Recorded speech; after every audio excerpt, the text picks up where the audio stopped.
it is pretty safe to say that the movie Borderlands is set to become one of the biggest turkeys of the year and will join the list of the biggest box office flops of all time. Recent reviews for the film have been scathing across the board, with Rolling Stone saying, "We'd say it's the worst video game movie ever, but that's way too limiting," with other reviews labelling it as abysmal and a complete waste of money. The annals of cinema are littered with the carcasses of failed video game adaptations, a genre that, despite its potential, has repeatedly fallen short. The latest entry in this unfortunate lineage is Eli Roth's Borderlands, a film with an eye-watering production cost of $120 million and an additional $30 million spent on marketing. Yet, despite this hefty investment, Borderlands is set to join the infamous ranks of the biggest box office flops of all time. The critical reception has been nothing short of scathing, with Rolling Stone going so far as to label it the worst video game movie ever, a title that ironically seems insufficient in capturing the magnitude of its failure. The question is why does the film industry continue to finance video game adaptations despite their dismal track record? We'll also look at the questionable decision to hire a director like Eli Roth, the chaos behind the scenes, and the disconnect between the film and its audience, both fans of the original game and the general public. What are the factors that led to the downfall of Borderlands, and what does it reveal about the broader dynamics of the movie industry? To understand why Borderlands was made, despite the well-documented failures of its predecessors, one must first explore the allure of video game adaptations. On paper, the appeal is clear. Video games are a multi-billion-dollar industry, with a vast, dedicated fan base. The cinematic adaptation of a successful video game promises a ready-made audience, lucrative merchandising opportunities, and the potential to tap into a rich narrative world already beloved by millions. However, the transition from interactive gameplay to a passive viewing experience has proven to be a treacherous one. The interactive nature of video games, where players are active participants in the story, does not translate easily to film, where the audience is merely a spectator.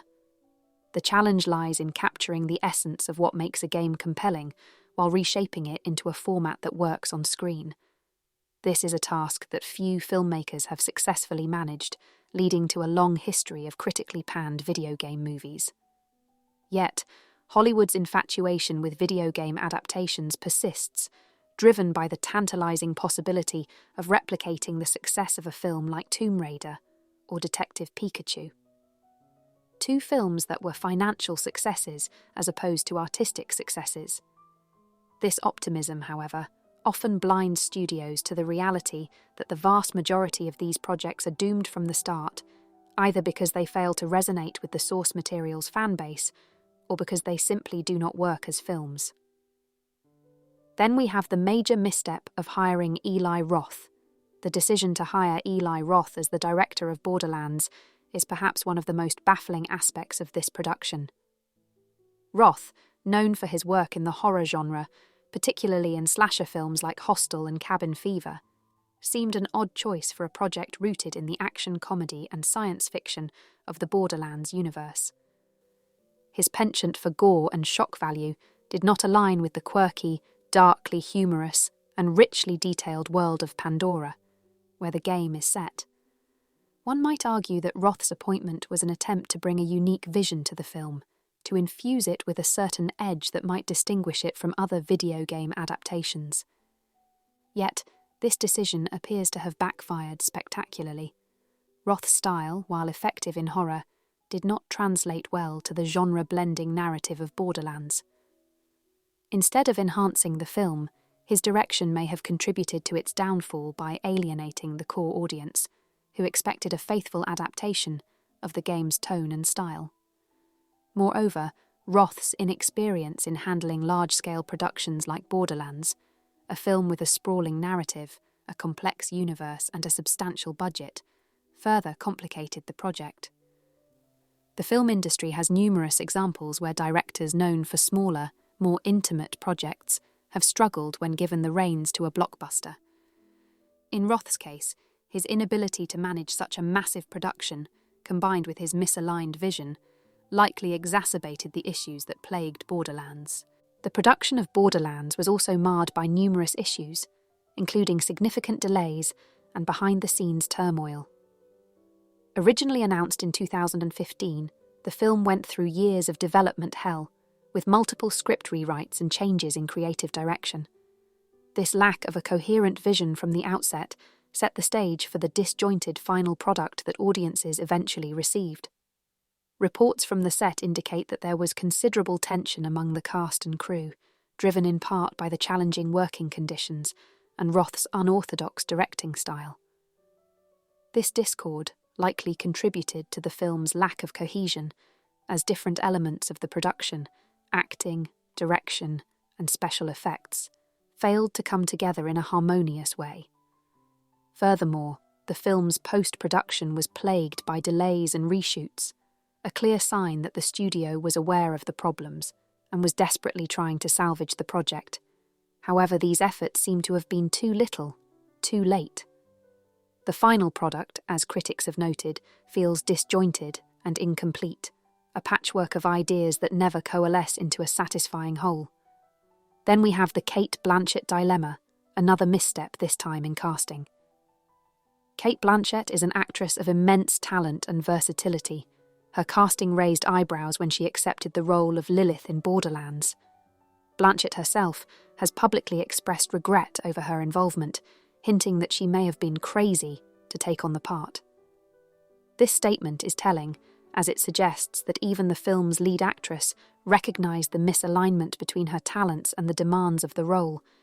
Blanchett's casting was likely intended to lend the film a certain gravitas and attract a broader audience beyond the video game community. However, this strategy seems to have backfired. While Blanchett is undoubtedly a skilled actress, her presence in the film feels incongruous, as if she was never fully committed to the project. Her performance, according to critics, lacks the energy and enthusiasm that the character of Lilith demands, further alienating fans who had high expectations for this beloved character. Alienating the core audience and the public. One of the most significant missteps of Borderlands was its failure to appeal to its core fan base. The Borderlands games are beloved for their irreverent humour, distinctive visual style, and unique blend of action and role-playing elements. Fans of the series expected the film to capture these qualities, offering a faithful adaptation that stayed true to the spirit of the games. Instead, the film deviated significantly from the source material, both in tone and execution. Roth's emphasis on horror elements clashed with the game's lighter, more humorous approach, resulting in a film that felt tonally inconsistent and out of sync with what fans wanted. The script, which was heavily rewritten during production, failed to capture the wit and charm of the original dialogue, leaving audiences disappointed. The broader public, too, was alienated by the film. Without the context of the game, Borderlands was simply another loud, messy action film in a market already saturated with similar offerings. The marketing campaign, despite its $30 million budget, failed to generate significant interest, likely because the film lacked a clear identity or compelling hook to draw in audiences unfamiliar with the game. The failure of Borderlands serves as a cautionary tale for Hollywood, a stark reminder of the dangers of hubris and the pitfalls of trying to capitalize on popular IP without fully understanding what makes it successful. The decision to greenlight the film, despite the poor track record of video game adaptations, the hiring of a director ill-suited to the material, the chaos behind the scenes, and the missteps in casting all contributed to the film's downfall. Ultimately, Borderlands reflects a broader issue within the film industry, the tendency to chase after trends and established fan bases without considering the unique challenges each project presents. In the case of video game adaptations, this often means failing to respect the source material or to understand the nuances of translating an interactive experience into a passive one. Until Hollywood learns to navigate these challenges with more care and creativity, the list of failed video game movies will only continue to grow.